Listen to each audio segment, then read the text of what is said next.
Welcome to MDcast by Tampa General Hospital, a go-to listening location for specialized physician-to-physician content and a valuable learning tool for world-class healthcare.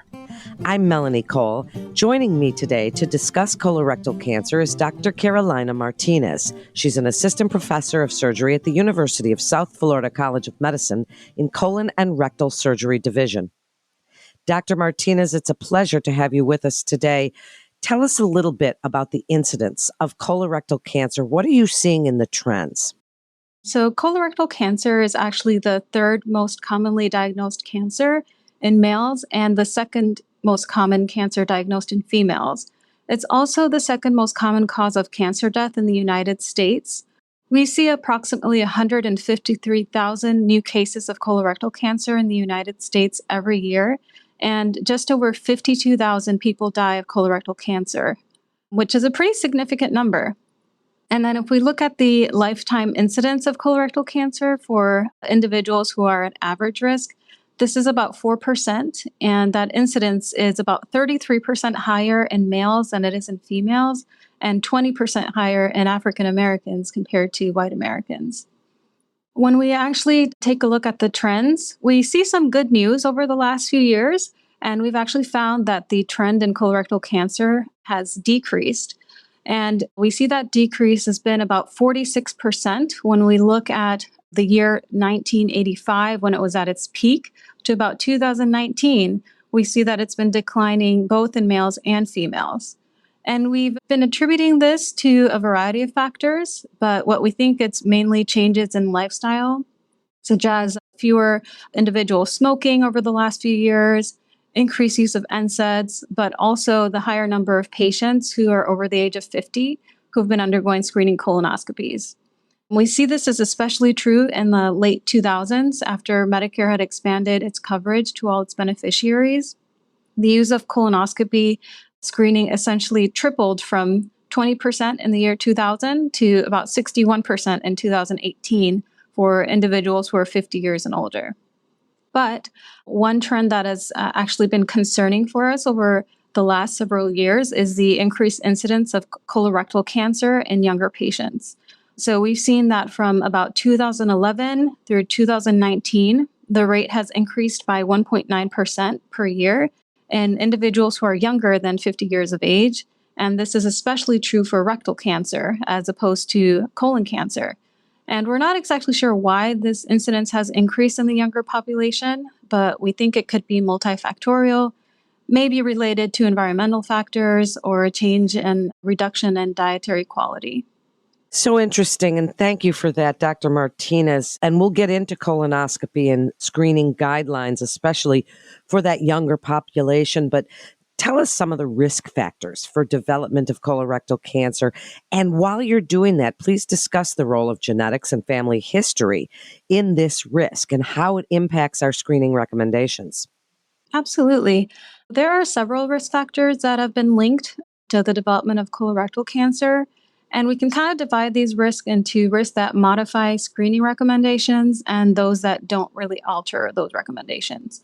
For the risks that don't alter recommendations, these are things that haven't necessarily been proven to cause colorectal cancer, but we've seen an association. And those are things like obesity, especially obesity at a younger age, diabetes, as well as the consumption of red and processed meats, which actually in 2015, the World Health Organization had classified processed meats as carcinogenic. Similarly, smoking and alcohol use has also been associated with the development of colon cancer. When we take a look at risk factors that alter colonoscopy screening, those would be things like hereditary colon cancer syndromes, such as Lynch syndrome or familial adenomatous polyposis, as well as patients who have inflammatory bowel disease, like ulcerative colitis or Crohn's disease. These are patients who are at increased risk of developing colorectal cancer. Their screening actually begins at an earlier age, which we can talk about a little bit later when we get to screening. Also, there are some studies that suggest that patients who've received pelvic radiation, such as radiation for prostate cancer, may have an increased risk of rectal cancer, as well as patients who have a history of cystic fibrosis. These individuals may have a 2 to 5-fold increased risk of colorectal cancer. What we can see is that there are many risk factors for the development of colorectal cancer, some of which can be modified, but others which cannot be modified. And this is why we have a lot of the screening regulations in place. And then when we're taking a look at the role of genetics and family history in colon cancer, we do see that it certainly does impact screening recommendations. Most colorectal cancers are actually sporadic in nature and not necessarily hereditary, but hereditary cancer syndromes do account for about 5% of colorectal cancers. As mentioned, Lynch syndrome and FAP, which is a familial adenomatous polyposis syndrome, these are the two most common hereditary cancers. Lynch syndrome, this is caused by a defect in one of the DNA mismatch repair genes, and it's characterized by an early onset of colorectal cancer with that median age being around 48 years of age.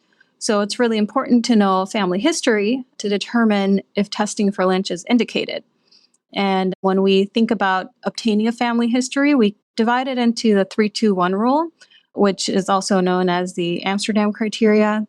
So we look at individuals, if they've had 3 family members with any Lynch-associated cancers, that would be colorectal cancer, endometrial cancer, or renal pelvis cancer, just to name a few. And we also ask if there are 2 successive generations that have been involved with cancer, and at least 1 who was diagnosed before the age of 50. So anyone who meets this criteria should be referred for genetics testing and also undergo early screening colonoscopy. And the guidelines are recommending colonoscopy screening to start around the age of 20 to 25 for these individuals, and it's done about every 1 to 2 years. For FAP, which is the second most common hereditary syndrome, this is characterized by the development of hundreds to thousands of adenomatous polyps, and patients are typically symptomatic at a very early age, around the age of 16, and it's almost a 90% chance of developing cancer by the age of 45. So this changes the screening colonoscopy guidelines for this patients to start around the age of 13, and this is done every 1 to 2 years. So we can see that genetics and family history certainly do play a huge role in screening recommendations.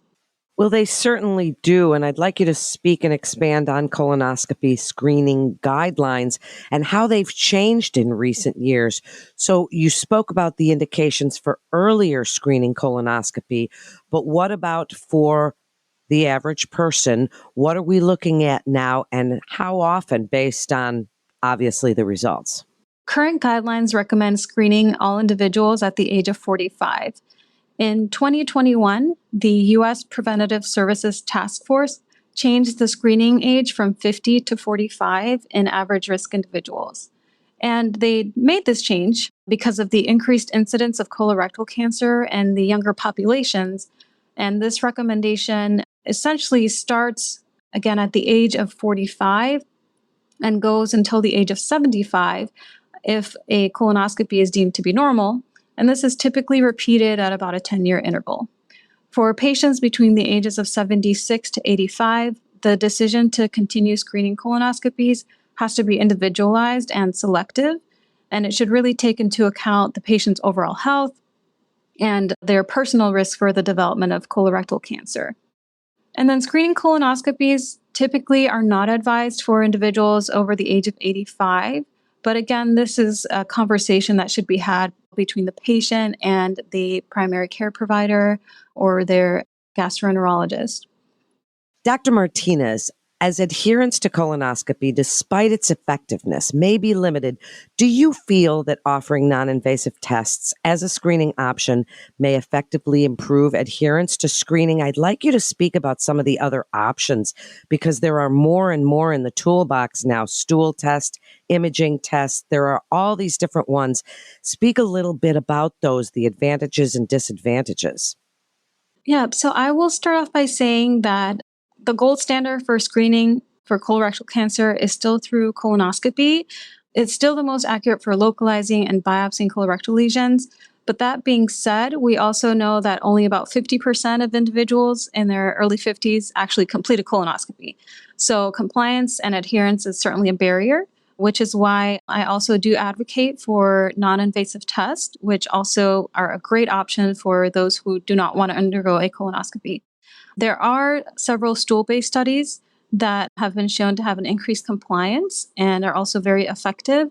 One of these is the FIT DNA test, which is also known as the Cologuard test, which is my personal favorite in the category of stool-based studies. This test uses molecular assays to look for KRAS mutations to test for methylation biomarkers associated with colorectal cancer, and then it combines it with an immunochemical assay, which is a FIT test, to look for hemoglobin in the blood. This one's done every 3 years, and the advantage is that it does not require a bowel prep, does not require sedation, and also compliance and tolerance may be better than a colonoscopy. The disadvantage of this is that it may have a lower sensitivity to detect adenomas and cancers when compared to the colonoscopy. For example, the sensitivity for a FIT DNA test to detect a less than 1 centimeter adenoma is about 43%, but its sensitivity to detect colon cancer is 92%, which is still really good. The FIT test, which is the fecal immunochemical test, which directly measures hemoglobin in the stool. This one's done annually, and it also does not require a bowel prep or sedation. But similar to the FIT DNA test, we can see that the sensitivity may be lower for detecting adenomas, but is still pretty good in detecting colon cancer. Another option for colon cancer screening that doesn't involve a colonoscopy or a stool-based study is a CT colonography. So with this test, it uses thin sliced CT images that then does a 3D and 2D reconstruction to look for adenomas or masses. It does not require sedation, but the disadvantage is that it still does require a bowel prep, and it is mildly invasive, not quite to the point of a colonoscopy, but they do have to insert a catheter through the rectum to insert air or CO2 to be able to distend the colon for the test. And it also exposes the patient to radiation, which some patients may not agree to. But this one is done every 5 years, and it also has a really good sensitivity to detect cancer and adenomas that are especially greater than 1 centimeter in size. But all this is to say that each test has its own advantages and its disadvantages. But at the end of the day, the most important thing is to be able to screen patients for colorectal cancer in any way that's possible so that we can continue to reduce that trend in colon cancer. Completely agree with that. And Dr. Martinez, if a patient is diagnosed with colon cancer, speak a little bit about some of the key considerations in determining the stage and extent of the disease. And while you're telling us that, give us a brief overview of the various treatment options for colon cancer, including surgery, chemo, radiation, because again, there are so many tools in the toolbox, and this is really a more exciting time in colorectal cancer as they're coming up with so many new treatment modalities. Once a patient is diagnosed with colorectal cancer, the next step is to do staging. So we want to determine if this is localized disease, locally advanced, or metastatic, because this is what will guide the management for this patient. Our staging is typically done with CT scans, CT of the chest, abdomen, and pelvis, typically with IV and oral contrast. But if a patient is diagnosed with rectal cancer, we then also include an MRI of the pelvis with a specific rectal cancer protocol that uses rectal contrast, or an endorectal ultrasound can also be utilized. In addition to CT scans, we can also use a MRI of the liver. This can be helpful to characterize any liver lesions that appear suspicious on a CT scan, but may not have a definitive appearance for metastasis. So an MRI can be helpful in being able to characterize these lesions better. There are also a series of laboratory tests that should be obtained. This would include things such as a CEA, which is our tumor marker, CBC, CMP, and also circulating tumor DNA testing can also be obtained to follow these patients. We also recommend referral to medical oncology, colorectal surgery, and possibly radiation oncology if rectal cancer is the diagnosis. And then taking a look at some of the treatment options. So surgery obviously plays a pretty significant role in the treatment of colorectal cancer because it can be curative, especially in those early stages. But we also need to understand that management of rectal cancer varies or differs from that of colon cancer. Most patients who have colon cancer are usually managed with upfront surgery, but patients with rectal cancer will often require neoadjuvant therapy. And this involves chemoradiation and sometimes chemotherapy before surgery. We call this total neoadjuvant therapy. Neoadjuvant therapy for rectal cancer would be done for T3 or T4 tumors, those who have positive lymph nodes or involvement of the mesorectal fascia. This is considered locally advanced disease, and these patients are treated with either long-course chemoradiation therapy combined with 5-FU. This is the conventional radiotherapy, or they can be treated with short-course radiation therapy. And the decision on which course to take would be something that would be discussed with the surgeon and the radiation oncologist. And for patients getting total neoadjuvant, after they've received chemoradiation, this is then typically followed by 6 cycles of chemotherapy, most often with FOLFOX or CAPOX. But this again would be a discussion between the surgeon and the medical oncologist as well to determine which regimen is best for the patient. Once this is completed, patients are then restaged, and then we talk about which surgical options are available. In 2020, the NCCN guidelines had stated that patients who had achieved a complete clinical response to rectal cancer treatment, meaning that they did not have any evidence of residual tumor on digital rectal exam or MRI or sigmoidoscopy, these patients may be candidates for a non-operative approach with intent surveillance, which is new for the last few years. But this is only recommended at institutions who have an experienced multidisciplinary team.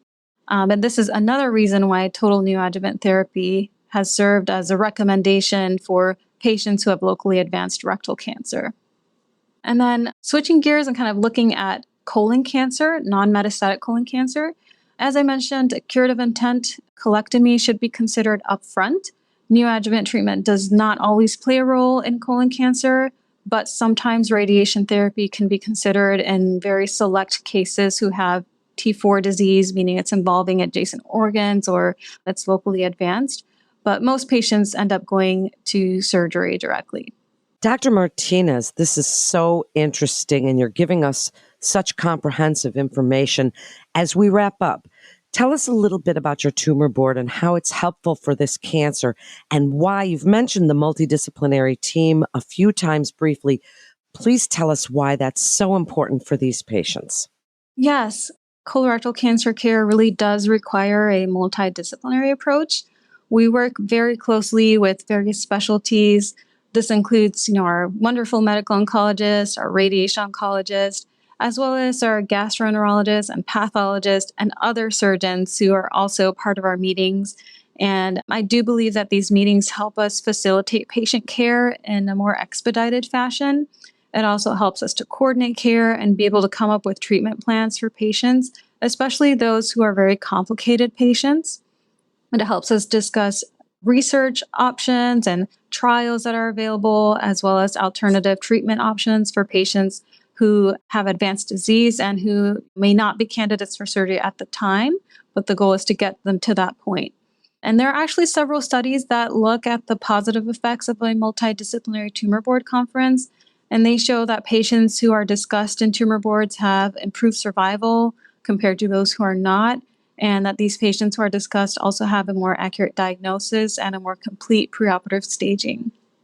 I do think that in order to be able to make progress towards continuing to fight against colorectal cancer, it has to be a team effort. And there is tremendous value in being able to incorporate our tumor boards in the care of these patients. Thank you so much, Dr. Martinez. What an informative episode this was. Thank you again for joining us and sharing your incredible expertise. And thank you for listening to MDcast by Tampa General Hospital, which is available on all major streaming services for free. To collect your CME, please click on the link in the description. For other CME opportunities, including live webinars, on-demand videos, and local events offered to you by Tampa General Hospital, please visit cme.tgh.org. I'm Melanie Cole. Thank you so much for joining us today.